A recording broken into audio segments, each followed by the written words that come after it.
Morning, it's Jim Denning here from the LHI Group. I'm the Managing Director and I'm lucky to be here with Stuart from Ardent, who's an expert in the world of IR35. We're fortunate to have some time with Stuart where he's going to answer some questions around the upcoming IR35 and all that encompasses that. Great to have you here, Stuart. Thanks, Jim. It's great to be here. So my name's Stuart Juggins and I run a company called Ardent. It's a consultancy that I created to help the recruitment and talent industry evolve into outcome-based services. That naturally includes statements of work and IR35 solutions, around which we're talking about today. What are the proposed changes to the impending IR35 consultation?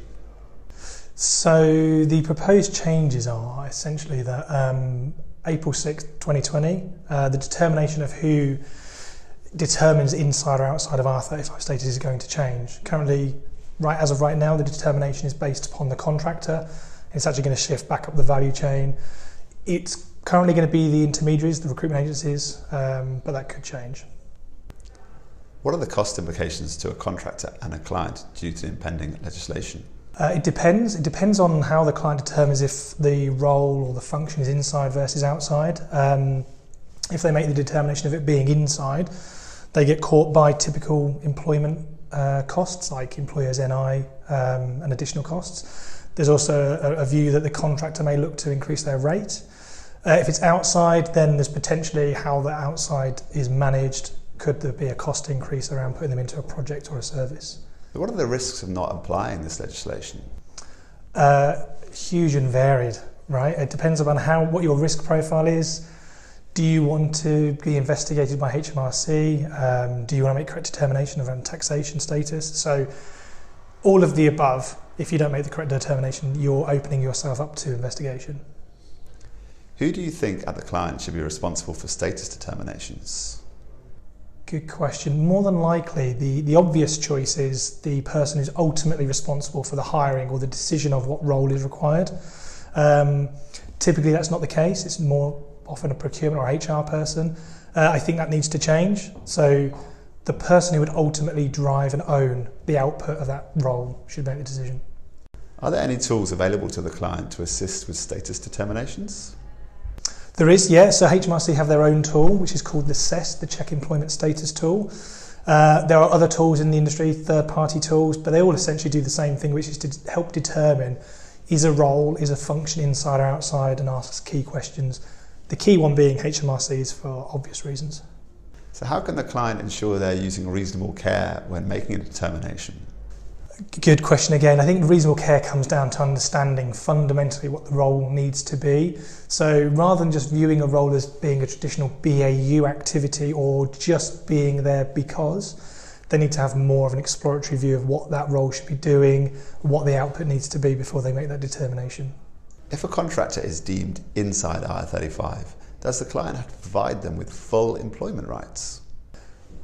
Another good question. It depends upon employment case law, right? And the view is that if you're going to be charged and deemed as an inside employee, you should be relevant and applicable to all benefits that employee would get, so subsidised canteen, healthcare.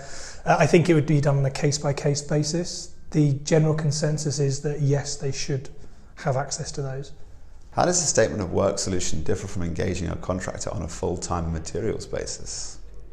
So a statement of work is a very robust commercial vehicle for managing performance against. It's not necessarily determinative of IR35 status. A contractor can do some time and material limits through a statement of work, but ultimately what a statement of work provides is a very robust way of measuring a commercial engagement. What are the benefits to a client who engage in a solution-based service?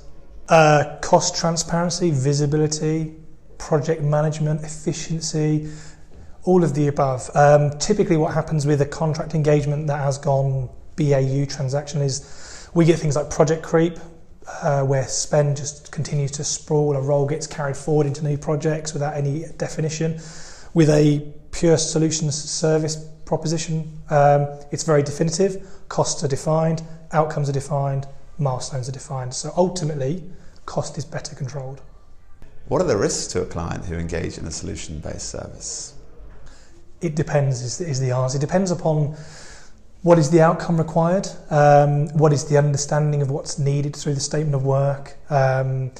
Do they have the right working practice and culture in the business to allow a statement of work to operate effectively and truly, rather than defaulting to just driving performance through a resource? So risk is a big, broad answer, but it depends.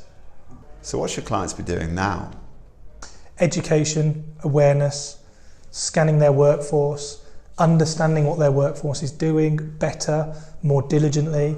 That needs to be driven from the top, not just from the HR procurement community. It needs to be better understood and assessed around what the workers are actually doing.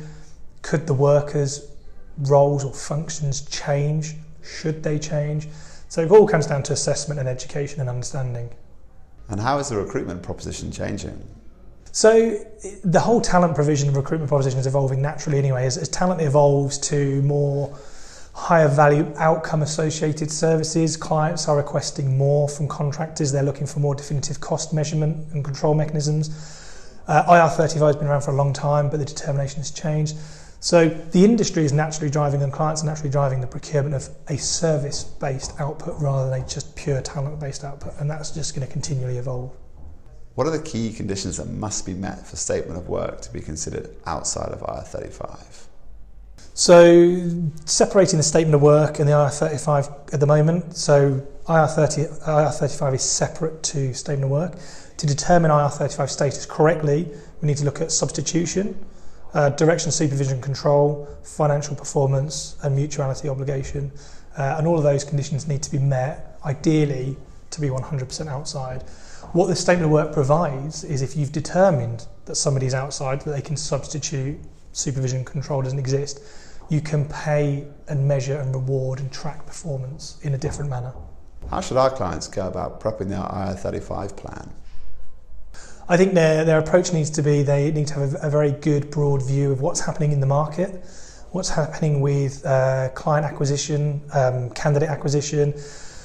Depends on the type of business they're working. If they're bringing contractors in to do very transactional requirements versus supporting their end clients. So get a better understanding of what their business drivers are, and then look at where is the market going. Is the market driving an outcome-driven service? If it is, how can they then ready themselves for it? And just because something is transactional, just because somebody is an accountant, for example, doesn't mean that that service can't be moved to outside if they want it to be and if they can manage it in the correct process. What should a client do if they have contractors that run beyond April 2020? So the view from HMRC currently is, and this could change, is that there's no retrospective review once this legislation comes into effect. My recommendation is that there is a break period, maybe a couple of weeks prior to April 6th, where there's a review of the contract. Hopefully there's already terms in place where we can have a review and assessment, but the clients should be looking at, if a contract is going to run past that, is the role, is the function going to substantially change? And also checking what the contractor has currently determined their status as and how, because that will have an impact. And finally, what should a client do if they want more information on this topic? So there's lots of information in the industry, but probably too much. I think the easiest route is to come to LHI, probe LHI for some information around what is IR35, how LHI can help with that. Go to the HMRC briefing sessions, and just follow with the media and trends at the moment. It is a moving legislation. It could be open to change still, so being briefed on those market knowledge is good.